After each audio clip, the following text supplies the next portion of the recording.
இரும்பு அடிக்கிற இடத்துல நாய்க்கு என்ன வேலை? ஒரு அழகான கிராமத்தில் ஒரு செந்நாய் வாழ்ந்தது. அது ஊர் முழுக்க சுற்றி எல்லோரும் அறிந்த நாய்.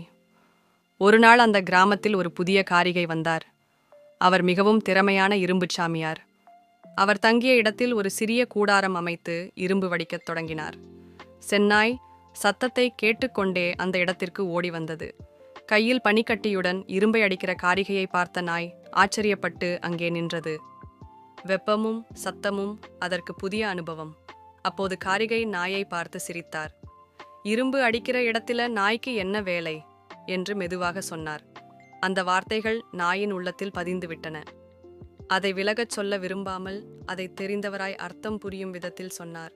அந்த கூறும் வார்த்தைகள் கேட்டு நாய் மெதுவாக தலை குனிந்து அந்த இடத்தை விட்டு புறப்பட்டு போனது. அதன் பிறகு அது எப்போதும் தன் இடத்தை அறிந்து நடந்து வந்தது. மொழி: இரும்பு அடிக்கிற இடத்துல நாய்க்கு என்ன வேலை?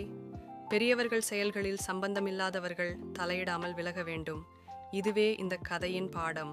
முருகப்பெருமானை நம்பினால் சேனலை லைக் செய்யவும், உங்கள் எண்ணங்களை கமெண்ட் செய்யவும், வீடியோவை பகிரவும் மற்றும் சேனலுக்கு குழு சேரவும்.